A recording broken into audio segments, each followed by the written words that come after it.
আমরা বহিষ্কার করেছি পদত্যাগের বিষয় তো সে ব্যক্তি, ইলেকশন কমিশন, স্পিকার এবং সেই ব্যক্তি, এগুলো তাদের, এটা দলের বিষয় না।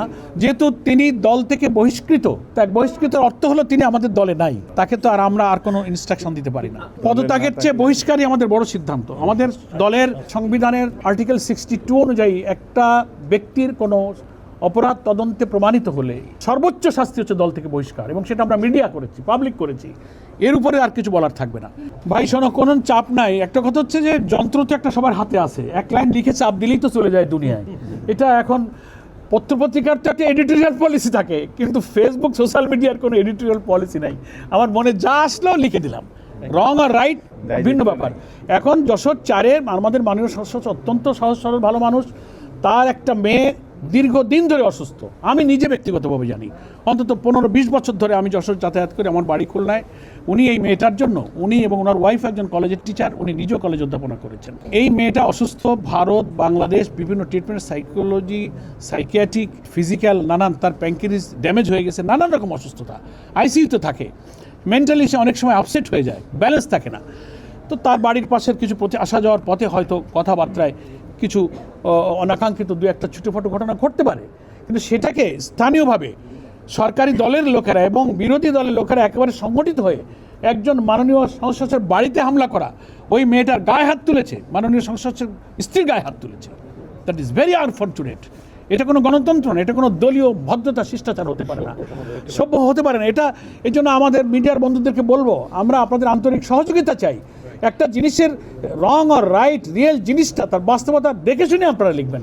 নজরুল ইসলাম গাজী তার ব্যাপারে নিউজ করেছেন আপনারা, সত্য নিউজ যেগুলো এসেছে, আমরা তো তার ব্যাপারে কোনো আপত্তি করিনি, বাড়াবাড়িকে আমরা আপত্তি করি। কিন্তু আমাদের গোলাম রসুল সাহেব যশোর 4-এর সংসদের ব্যাপারে অনেকেই ইচ্ছাকৃতভাবে পলিটিক্যালি ব্যাড ইন্টেনশনে তার ইমেজকে, জামাতের ইমেজকে ড্যামেজ করার জন্য চেষ্টা করা হয়েছে। তার রাজনীতি করার ক্ষমতা, নির্বাচনে অংশ নেওয়ার ব্যাপারে বাংলাদেশের স্থানীয় সরকার নির্বাচনের সুদীর্ঘ ইতিহাসে স্কুল, কলেজ এবং শিক্ষা প্রতিষ্ঠানের শিক্ষকরা নির্বাচনে অংশ নিয়ে থাকেন। This is first time. এমন কি হলো, এবং without any discussion with the stakeholder. আমরা তো আশা করেছিলাম যে নির্বাচনে কোনো পলিসি নীতি নির্ধারণ করতে গেলে সাধারণত সেটা ন্যাশনাল ইলেকশন হোক, লোকাল গভর্নমেন্ট ইলেকশন হোক, সাধারণত পলিটিক্যাল পার্টি বা স্টেক হোল্ডার্স ওনারা মত বিনিময় করেন, কোনো রকম আলোচনা ছাড়াই ওনারা একটা রিকমেন্ডেশন করে সরকারকে ওনারা দিয়ে দেবেন। এসব প্রশ্ন তুলেছি। তো এই প্রথমবারের মতো ওনারা এটা অ্যাপ্রুভ করেছেন, এবং এটা ওনারা যুক্তি দিয়েছেন যে শিক্ষা প্রতিষ্ঠানের প্রধানরা দায়িত্ব পালনে লেখাপড়ার পরিবেশ ক্ষতিগ্রস্ত হয়, তারা পলিটিসাইজ হয়, নানান রকম যুক্তি তারা দিয়েছেন। আমরা বলেছি দেশের নাগরিক, সবাই আমরা ভোটার। সংবিধানে এমপিওভুক্ত প্রতিষ্ঠানের লোকদের চাকরি তো নিষিদ্ধ, রাজনীতি করা তো নিষিদ্ধ নেই। এবং জাতীয় নির্বাচনের ক্ষেত্রে এমপিওভুক্ত শিক্ষকদের নির্বাচনের ব্যাপারে তো আপনারা কোনো বিধিনিষেধ আরোপ করেননি, তারা তো ইলেকশন করছেন। প্রশ্ন করলাম যে সেটা কি আপনারা করেছেন? বল না, আমরা শুধু লোকাল গভর্নমেন্ট ইলেকশনের জন্য এই নীতিমালাটা অ্যাপ্রুভ করেছি। তাহলে কি হলো? একটা দ্বৈততা, দ্বিচারিতা, বৈষম্য হলো না? একটা ইলেকশন করতে পারবে আর একটা পারবে না। তো এই যে একটা বৈষম্য সংবিধানে নাগরিক অধিকারের ক্ষেত্রে, নির্বাচনের ক্ষেত্রে, রাজনীতির ক্ষেত্রে প্রত্যেক সিটিজেনের যে সাংবিধানিক অধিকার নিশ্চিত করা হয়েছে, এটা তার, আপনারা এটা রিভিউ করেন, আপনারা নির্বাচন কমিশনের মিটিংয়ে এটা পুনরায় বিবেচনা করে এটাকে আপনারা বাতিল করেন, সরকারের কাছে আপনারা এটা বলতে পারেন। এইসব বিষয়গুলো তুলেছি। তো একটা হলো শামসুল আলম সাহেবের নিয়োগ বাতিল, 2 হলো এমপিওভুক্ত নির্বাচনের জন্য শিক্ষকদেরকে অযোগ্যতা ঘোষণা করার যে বিধান করা হচ্ছে, এটাকে বাতিল করে যা পূর্বের বিধান ছিল সেটাকে বহাল করতে হবে। আর ওনারা বলছেন যে আমরা এটা ইসির মিটিংয়ে আপনাদের এই চিঠি নিয়ে আমরা আলোচনা করব, নিজেদের মধ্যে আমরা রিভিউ রিথিং কি করা যায় এটা বিবেচনা করবেন বলে ওনারা আমাদেরকে আশ্বস্ত করেছেন।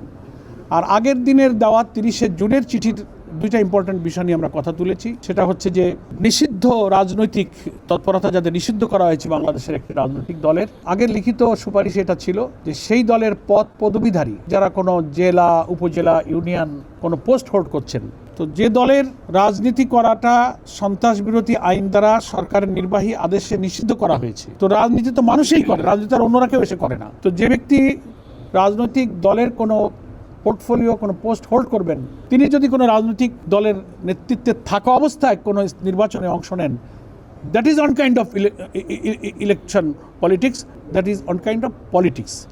তো কথা হচ্ছে রাজনীতির নিষিদ্ধ থাকলে ব্যক্তি যেহেতু রাজনীতি করে, ব্যক্তির নির্বাচন করাটাও একটা রাজনীতি। ফলে পদ পদবীধারী নিষিদ্ধ দলের কোনো ব্যক্তির নির্বাচনে অংশগ্রহণকেও অযোগ্য এবং নিষিদ্ধ করতে হবে। এই সরকার, বর্তমান সরকার ক্ষমতায় এসে তারা সিটি কর্পোরেশন, তারপরে জেলা পরিষদ, বিভিন্ন উন্নয়ন কর্তৃপক্ষ, গুরুত্বপূর্ণ বিধিবদ্ধ স্বায়ত্তশাসিত সংস্থায় তারা পলিটিক্যাল অ্যাপয়েন্টমেন্ট দিয়েছেন।